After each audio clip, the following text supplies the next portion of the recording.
Hi, once again, brother teacher here. I want to talk with you for a moment about being a parent. I know that every one of you that have children, you love your children. You are protective of your children in virtually every way. You provide housing, clothing, warmth, food, and encouragement, protection, physical protection, even for your children.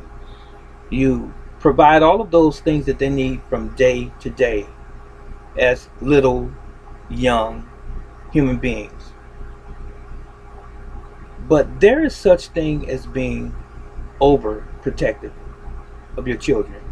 I found this to be true, especially with parents or guardians that have one child, where there's only one child in the home.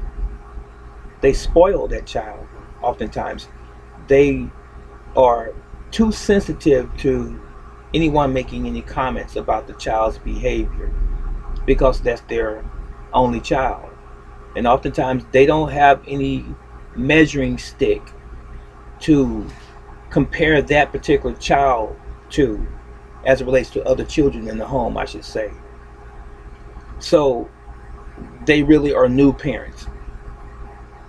Even in a single parent home, if the mom has one child, she's a single parent who perhaps doesn't have any experience raising children since that's her first child. But even if you have several children in the home, you can still be overprotective.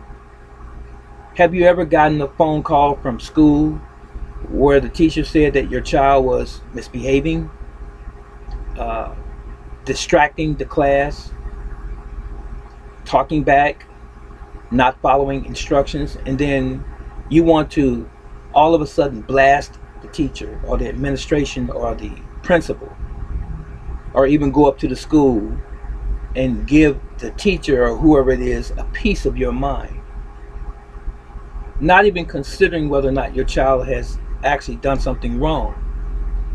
So you just ignore the fact that they have told you the child has done something wrong, and you look at it as them picking on your child.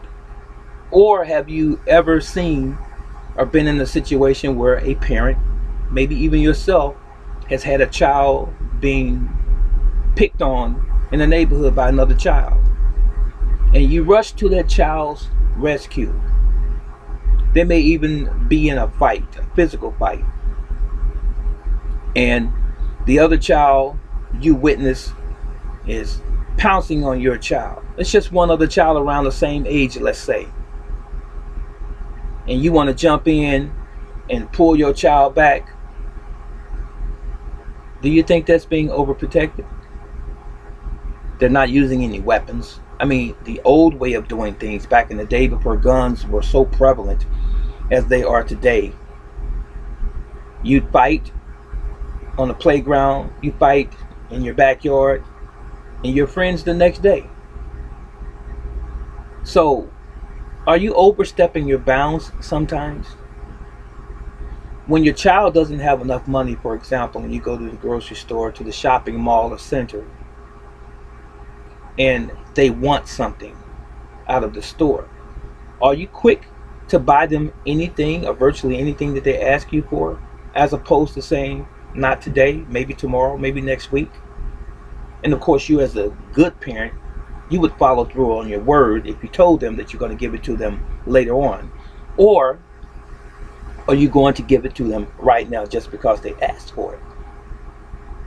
Are you the type of parent that when your child is at home and you're fixing a meal, and it's the conventional meal, you cook on the stove and in the oven, the child said, well, I don't like that, I don't want that.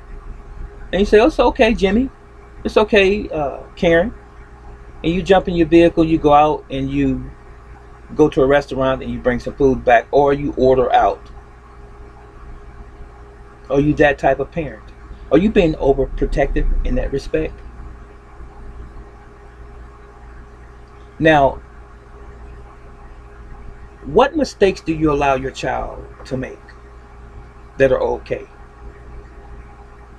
Is it okay to fall down without you? Oh, my baby, let me put this ointment on you. Let me put this alcohol on. Oh, honey, let me get the band-aids and the bandages and dress it up. Must you open every package in the house for the child and fix their meals? There's nothing wrong with fixing the traditional meal, but I'm saying every single step that child makes, you're right there.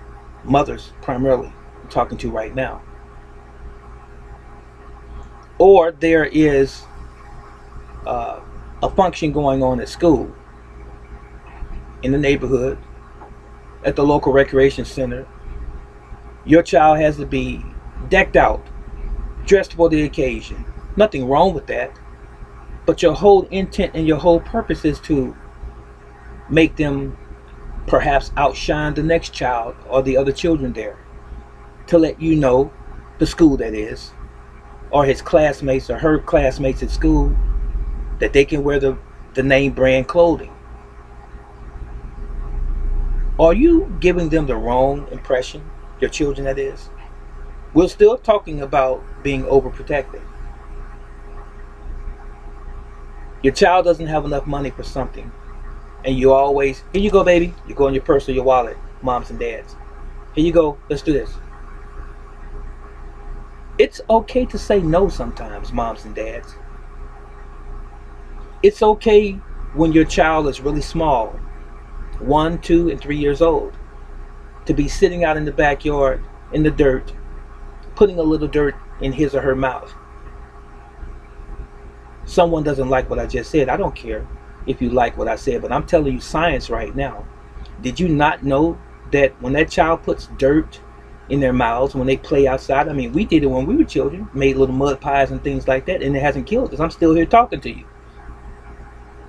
Did you not know that that child's immune system is being built by them putting germs in their mouth, on their hands, and so forth? But fast forward to 2020 right now, almost 2021, we're walking around, putting sanitizer on our hands every few minutes, cleaning off all of the natural oil on our skin, thereby leaving ourselves open for what? Viruses and bacteria to enter through our skin, because there's no barrier there anymore. Why do you think we have an immune system, ladies and gentlemen? Ask yourself this question. Be critical in your thinking. Stop being so reactionary. Stop being so sensitive. And learn the world in which you live. Your children need you as a mother and as a father.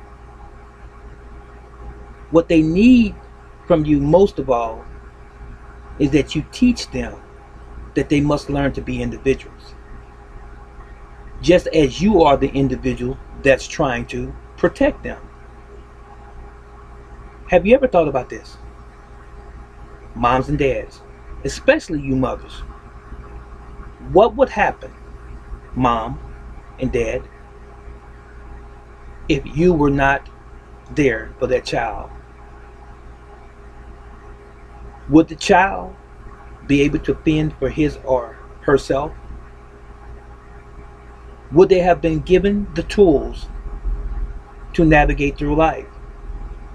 Or did you make it too easy for them, giving them virtually everything that they wanted, and not just simply the things that they needed? Every time they fell down, you picked them up. You always aided them in every aspect of their lives. It's okay to do that to an extent, but you have to learn to let go sometimes and let them learn. When are they going to be independent so that they can stand alone and on their own one day when they get old enough?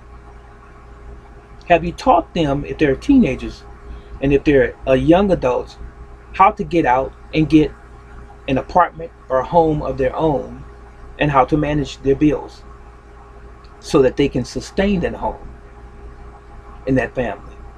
Or Have you always jumped right in there and threw some money at them as opposed to teaching them financial literacy?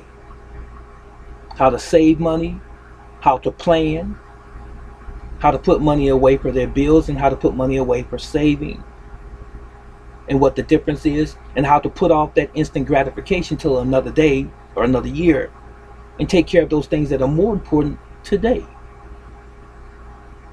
Let me tell you this. If you haven't gleaned anything from this video thus far, let me tell you what I know. This is a fact. Whether you accept it or not.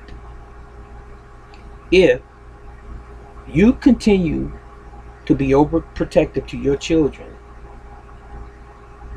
and not allow them to grow up and be individuals and to make mistakes and to bump their head sometimes and to even fail so that they learn life's lessons for themselves,